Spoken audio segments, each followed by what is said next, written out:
അപ്പോൾ എല്ലാവരെയും ഒറ്റവാക്കിൽ സ്വാഗതം ചെയ്തുകൊണ്ട് ഞാൻ ഇന്ന് നിങ്ങളോട് പറയാൻ ഉദ്ദേശിക്കുന്ന വിഷയം തുർക്കി എന്ന രാജ്യത്ത് അഥവാ ടർക്കിഷ് എന്ന രാജ്യത്ത് ഫലസ്തീൻ വിഷയവുമായി ബന്ധപ്പെട്ട ചില കാര്യങ്ങളാണ് ഞാൻ നിങ്ങളോട് പറയാൻ ഉദ്ദേശിക്കുന്നത്. ഏതായാലും വിശദമായ വിവരണത്തിന് വീഡിയോയിലേക്ക് പോകാം.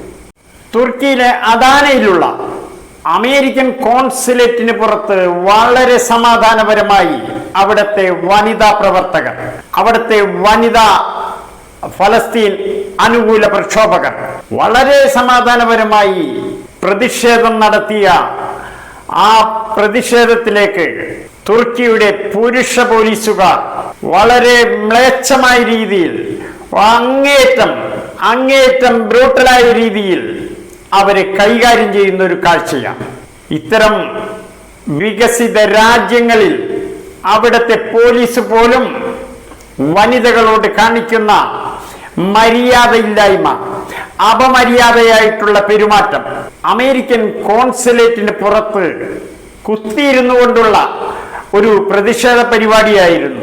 യാതൊരുവിധ അക്രമത്തിനോ അസഭ്യ മുദ്രാവാക്യമോ ഒന്നുമില്ലാതെ ഫലസ്തീന് വേണ്ടി ന്യായമായ അർഹമായ അവകാശങ്ങൾ കിട്ടാൻ വേണ്ടിയിട്ട് ഈ അമേരിക്കൻ എംബസിക്ക് പുറത്ത് അമേരിക്കക്കെതിരെയുള്ള ഒരു പ്രതിഷേധം അങ്ങേയറ്റം മോശപ്പെട്ട രീതിയിൽ പുരുഷ പോലീസുകാർ അടിച്ചും ഇടിച്ചും കൈകാര്യം ചെയ്യുന്ന ഒരു കാഴ്ചയാണ്.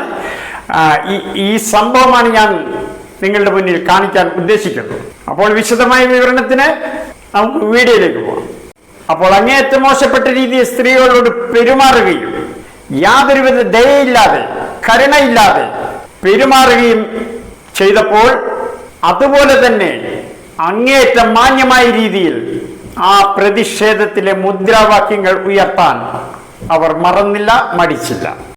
എന്നാൽ തുർക്കി പ്രസിഡന്റ് റജബ് തൊയ്യിബ് ഉർദുഗാൻ ഈ അവസരത്തെ ഉപയോഗിച്ചത് അമേരിക്കയോട് ഞാൻ എത്രത്തോളം വിധേയത്വം കാണിക്കണം എന്നത് തെളിയിക്കുന്ന ഒരു അവസരമായിട്ടാണ് ഉർദുഗാൻ ഈ സമരത്തെ നേരിട്ടത്. ഇത്രയും മതിയോ, അതോ ഇനിയും ഇതിനേക്കാൾ മൃഗീയമായ രീതിയിൽ വേണോ എന്നുള്ള ഒരു ചോദ്യം ആ പോലീസുകാരുടെ പ്രവൃത്തിയിൽ നിഴലിച്ചു നിന്നു. ഇത് ഏതൊരു കൊച്ചുകുട്ടികൾക്കും കണ്ടാൽ മനസ്സിലാവുന്ന ഒരു കാര്യമാണ്.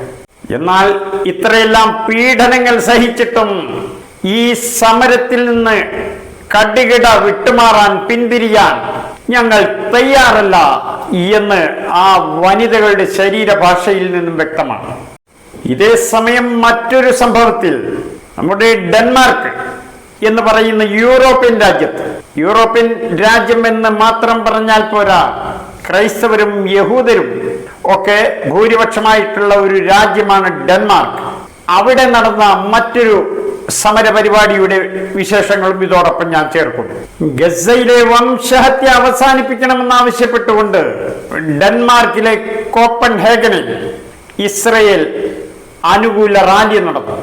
ഇവിടെ ഒരു കാര്യം വ്യക്തമാണ്, ഗസയ്ക്ക് ചുറ്റും ഫലസ്തീന് ചുറ്റും ഡസൻ കണക്കിന് മുസ്ലിം രാഷ്ട്രങ്ങൾ കിടക്കുമ്പോൾ സൗദി അറേബ്യയെ പോലെ കുവൈത്ത്, മസ്കറ്റ്, ഒമാൻ ഇത്തരം രാജ്യങ്ങളെ പോലെ ഡസൻ കണക്കിന് രാജ്യങ്ങൾ കിടക്കുമ്പോൾ ഭൂരിപക്ഷം ക്രൈസ്തവരും യഹൂദരും വസിക്കുന്ന ഡെൻമാർക്കിനെ പോലുള്ള രാജ്യങ്ങളിൽ നിന്നും ഫലസ്തീൻ അനുകൂല പ്രക്ഷോഭങ്ങൾ ഉയർന്നു വരുന്നത് കണ്ട് ലജ്ജിക്കട്ടെ ഈ സൗദി അറേബ്യയെ പോലുള്ള അറബ് രാജ്യങ്ങളിലെ ഭരണാധികാരികൾ. ഇത്തരം അമേരിക്കൻ ചിങ്കിടി രാജ്യങ്ങൾ അമേരിക്കയെ എങ്ങനെയാണ് തൃപ്തിപ്പെടുത്തേണ്ടത്, ഞങ്ങൾ ഇത്രയൊക്കെ ചെയ്താൽ മതിയോ എന്നുള്ള ചോദ്യം ചോദിക്കുന്നത് പോലുള്ള ശരീരഭാഷകളാണ് ഈ അറബ് ഭരണാധികാരികളിൽ നിന്നും നമുക്ക് കാണാൻ കഴിയുന്നത്. ഗസയിലെ പാവപ്പെട്ട പട്ടിണി പാവങ്ങളായ ഉടുക്കാനും കിടക്കാനും ഇടമില്ലാതെ നരകിക്കുന്ന, അതിൻ്റെക്ക് കാലാവസ്ഥ 100% എതിരായി നിൽക്കുന്ന ഈ സമയത്ത് അവരുടെ കഷ്ടപ്പാടിന് വേണ്ടിയിട്ട് എന്തെങ്കിലും ഒന്ന് ചെയ്യാൻ ഈ അറബികൾ ഇപ്പോഴും തയ്യാറായിട്ടില്ല എന്നുള്ളതും ശ്രദ്ധേയമാണ്. കാരണം മറ്റൊന്നുമല്ല, ഇവരെല്ലാം രാജഭരണമായി ഈ രാജ്യത്ത് വസിക്കുന്നവരാണ്, രാജഭരണം കൊണ്ടു നടക്കുന്നവരാണ്. രാജഭരണം എന്നത് തന്നെ പാടില്ല എന്ന് എപ്പോഴാണ് അമേരിക്ക പറയുന്നത് എന്ന് ഇവർക്കറിയില്ല. അമേരിക്ക അങ്ങനെ പറഞ്ഞാൽ ഉടുതുണിക്ക് മറുതുണിയില്ലാതെ ഇട്ട ഉടുപ്പുമായി ഇറങ്ങിപ്പോകേണ്ടി വരും ഈ അറബി കൂട്ടങ്ങൾ. അല്ലാതെ അമേരിക്കയോട് എതിർത്ത് നിൽക്കാനുള്ള യാതൊരു ശേഷിയും ഇവർക്കില്ല. അതിനുവേണ്ട സൈനിക ശക്തി ഈ അറബ് രാജ്യങ്ങൾക്ക് ആർക്കും തന്നെ ഇല്ല. 1-2 രാജ്യങ്ങൾ ഒഴിച്ചു നിർത്തിയാൽ ബാക്കിയെല്ലാം സൈനികമായി വളരെ പിന്നാക്കം നിൽക്കുന്ന രാജ്യങ്ങളാണ് എന്നതും കൂടി ഓർക്കേണ്ടതാണ്.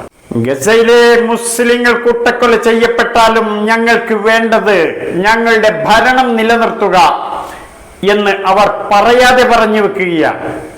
ഞങ്ങൾക്ക് വലുത് ഇതാണ്. ഞങ്ങൾക്ക് രാജാവ് ചമയണം, സുഖലോലുപതയിൽ ജീവിക്കണം, സമ്പത്ത് വിദേശ രാജ്യങ്ങളിൽ സമ്പത്ത് വാരിക്കൂട്ടണം. ഇത് മാത്രമാണ് ഞങ്ങളുടെ ലക്ഷ്യം.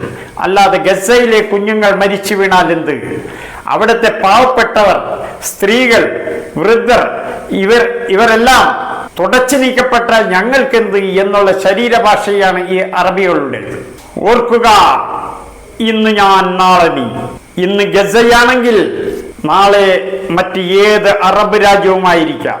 ഇവരുടെ എല്ലാം നോട്ടം ഭാവിയിൽ വരും കാലങ്ങളിൽ ഈ അറബ് മേഖലയെല്ലാം കൈക്കലാക്കുക എന്നുള്ളത് തന്നെയാണ്. അതുകൊണ്ട് വരും കാലങ്ങളിൽ നിന്നെപ്പോലുള്ള അറബ് രാജ്യങ്ങളെയായിരിക്കും, അറബികളെയായിരിക്കും അമേരിക്കൻ കഴുകന്മാർ നോട്ടമിടുക. അതുവരെ മാത്രം നിനക്കൊക്കെ അധികാരത്തിൽ തുടരാം. അപ്പോൾ ഈ വീഡിയോയിൽ ഞാൻ കൂടുതലായിട്ടൊന്നും പറയുന്നില്ല.